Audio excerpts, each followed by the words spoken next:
घरों में उगने वाली सब्जियां मार्केट में मिलने वाली जहरीली सब्जियों के मुकाबले में काफ़ी ज़्यादा जायकेदार होती हैं, क्योंकि इसे हम ऑर्गेनिक तरीके से ग्रो करवा सकते हैं और इसके अलावा वो हमारी मेहनत से ग्रो की गई होती हैं, इसलिए खाने का टेस्ट कुछ ज़्यादा ही बढ़ जाता है। तो फ्रेंड्स, आज हम इस वीडियो में देखेंगे कि किस तरह से घर में आप गमलों में, क्यारी में या फिर बेकार पड़ी सीमेंट या आटा चावल की बोरी को इस्तेमाल करते हुए ढेर सारे आलू पूरी फैमिली के लिए कैसे ग्रो कर सकते हैं। तो अगर आप ये जानना चाहते हैं कि किस तरह घर में ऑर्गेनिक तरीके से आलूओं को ग्रो करवा सकते हैं, तो मेरी इस वीडियो को एंड तक लाजमी देखें। तो वीडियो स्टार्ट करने से पहले मेरे चैनल को सब्सक्राइब जरूर कर लें। आलूओं को ग्रो करवाने के लिए आपको चाहिए आलू के बीज, जो कि आपको लोकल एरिया से कहीं से भी मिल जाएंगे।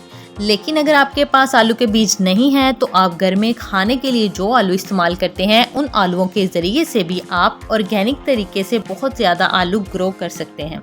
लेकिन आपने ध्यान ये रखना है कि जो भी किचन वाले आलू हैं उनको सबसे पहले अंधेरे कमरे के अंदर फर्श पर रख दें और इन पर थोड़ा सा पानी भी छिड़क दें और फिर इन आलूओं पर आंखें बन जाएंगी, यानी कि स्प्राउटिंग शुरू हो जाएगी। जब थोड़ी सी स्प्राउटिंग शुरू होने के बाद आप आलूओं को ग्रो करवाते हैं तो ये बहुत आसानी से ग्रो होते हैं। लेकिन अगर आप इस तरह डायरेक्ट ही आलूओं को मिट्टी के अंदर दबा देंगे तो आलू मिट्टी के अंदर पड़े पड़े खराब भी हो सकते हैं और जर्मिनेशन रेट भी बहुत कम रहता है।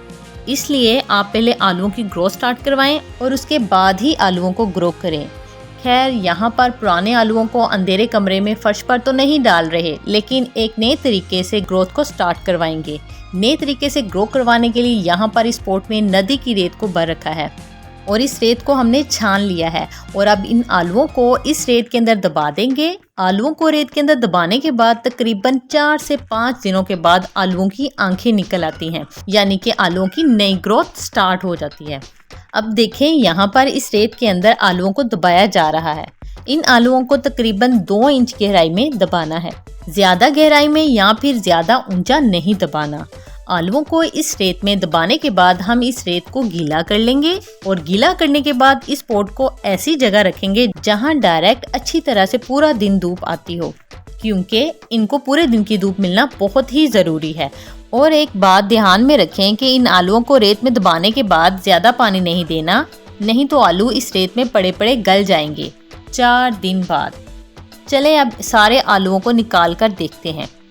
यहाँ आप देख सकते हैं कि आलूओं की ग्रोथ 3 से 4 दिनों के अंदर अंदर बहुत ही तेजी से स्टार्ट हो चुकी है।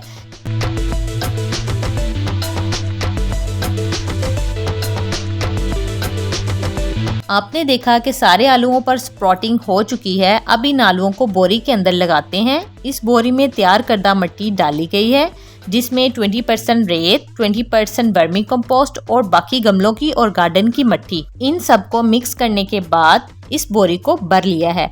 अब जिन आलूओं को हमने रेत से निकाला था, अब इस बोरी के अंदर लगाएंगे। यहाँ पर भी आलूओं को ज्यादा गहराई में नहीं दबाना, सिर्फ और सिर्फ 2 इंच की गहराई में लगाना है। अब आप देखें, जहाँ से स्प्राउटिंग हुई है उसको ऊपर की तरफ रखा है, उसके बाद 1 से 1.5 इंच मिट्टी से कवर कर दिया गया है। इसके बाद इस पर पानी का शावर कर दें। यहाँ पर एक बात का ध्यान रखें कि आलूओं को ज़्यादा गहराई में ना लगाएं, क्योंकि आलू ऊपर के एरिया में ही सही से उग पाता है और जैसे जैसे आलू की ग्रोथ स्टार्ट हो जाए तो उसके बाद आपको मिट्टी को भरते रहना होता है। 5 दिन बाद आलूओं को इस सीमेंट की बोरी में लगाए 5 दिन गुजर गए हैं। जैसा कि आपको पता है कि यहाँ पर 7 आलूओं की स्प्राउटिंग करवाई गई थी और फिर उनको इन सीमेंट की बोरियों में लगा दिया था। आलूओं को ग्रो करवाने के लिए स्टार्टिंग में ज़्यादा पानी नहीं देना चाहिए। आलूओं की फसल को बहुत ही कम पानी की ज़रूरत होती है। अगर ज़्यादा पानी देंगे तो हो सकता है आपके पौधे खराब ही हो जाएं या फिर जो आलूओं का बीज लगाया है वो ही गल जाए। तो इस बात का ज़रूर ध्यान रखें कि ओवर वाटरिंग नहीं होनी चाहिए। 20 दिन बाद आप देख सकते हैं कि आलूओं की ग्रोथ कितने अच्छे तरीके से हो रही है और आप देख सकते हैं कि अभी तक इन पर किसी किस्म की किसी बीमारी ने अटैक नहीं किया। लीफ बिल्कुल ग्रीन और हेल्दी हैं। जब आलूओं को लगाए 20 दिन हो जाएं तो नई मिट्टी ऐड करते रहें, यानी हर 20 दिन बाद नई मिट्टी ऐड करते रहें या 10 दिन बाद नई मिट्टी ऐड करते रहें। इसका फ़ायदा ये है कि आप ज़्यादा आलूओं को हार्वेस्ट कर सकेंगे, लेकिन अगर मिट्टी कम डालेंगे तो आलू भी कम मिलेंगे। अब इस फोल्ड की हुई बोरी को थोड़ा खोलेंगे और 3 से 4 इंच मिट्टी को और भर देंगे। इस मिट्टी को इस तरह से तैयार किया गया है। 40% गोबर की खाद, 20% रेत और बाकी गार्डन और गमलों की मिट्टी को मिक्स करने के बाद इसमें ऐड किया है। मिट्टी ऐड करने के बाद इसको पानी देंगे। ध्यान रखिए कि ज़्यादा पानी नहीं देना। आलू की फसल में मुख्तलिफ तरह की बीमारियां लगती रहती हैं या फिर मुख्तलिफ इंसेक्ट्स अटैक करते रहते हैं, लेकिन इन आलूओं पर किसी भी किस्म की बीमारी ने अभी तक अटैक नहीं किया क्योंकि इन पर ऑर्गेनिक इंसेक्टिसाइड का इस्तेमाल किया गया है। आप कोई भी ऑर्गेनिक इंसेक्टिसाइड का इस्तेमाल कर सकते हैं। इन बोरियों को या जिन गमलों में भी आपने अपने पौधे उगाए हैं, इनको ऐसी जगह रखें जहां पर डायरेक्ट पूरा दिन धूप आती हो, क्योंकि आलू की अच्छी ग्रोथ के लिए पूरे दिन की धूप बहुत ज़रूरी है। 30 दिन बाद जैसे कि आप लोग देख सकते हैं, पौधों की ग्रोथ बहुत अच्छे तरीके से हो रही है। पौधे बिल्कुल ग्रीन और हेल्दी हैं। अब ये वक्त है आलूओं की तादाद बढ़ाने के लिए फर्टिलाइजर्स ऐड करने का। आप मस्टर्ड केक का organic liquid fertiliser, seaweed fertiliser या फिर स्विस फर्टिलाइज़र इस्तेमाल कर सकते हैं। यहाँ पर मस्टर्ड केक का लिक्विड ऑर्गेनिक फर्टिलाइजर्स इस्तेमाल कर रहे हैं ताकि ज़्यादा आलू बन सके। इस तरीके से थोड़ा थोड़ा तकरीबन एक बोरी के अंदर आधा लीटर के करीब फर्टिलाइज़र ऐड करना होगा। एक ही बार ये फर्टिलाइज़र इस्तेमाल करना है। इसके बाद आलू अच्छे से ग्रो करेंगे और इनका साइज़ भी बड़ा होगा।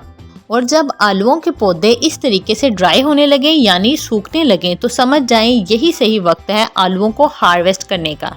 जैसा कि आप इस बोरी में देख रहे हैं कि आलू के पत्ते ड्राई हो रहे हैं, लेकिन अभी बाकी बोरियों में पत्ते ग्रीन ही हैं। इनको थोड़ा वक्त लगेगा, लेकिन हम इन सब में एक बार ही हार्वेस्टिंग करेंगे। तो इन सूखे हुए पत्तों को देखकर परेशान होने की ज़रूरत नहीं है। कुछ लोग इनको देखकर परेशान हो जाते हैं कि हमारे आलूओं के पौधे सूख रहे हैं। ये सूख नहीं रहे होते, इनकी हार्वेस्टिंग का टाइम पूरा हो जाता है। अब आप देख सकते हैं कि इसमें से कितने ज़्यादा आलू निकल रहे हैं।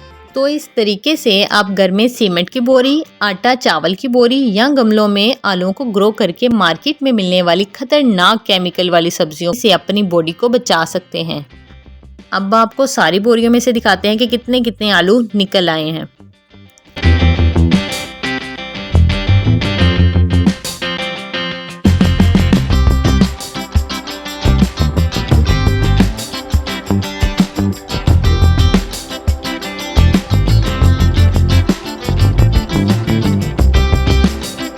अगर आपको वीडियो अच्छी लगी है तो इसे लाइक करें, शेयर करें और कमेंट सेक्शन में ज़रूर बताएं कि आपको वीडियो कैसी लगी। और साथ साथ अगर आप किसी और सब्ज़ी को लगाने का तरीका समझना चाहते हैं तो वो भी कमेंट सेक्शन में बता सकते हैं। और मेरे चैनल को सब्सक्राइब करना मत भूलिएगा। Thanks for watching digital library.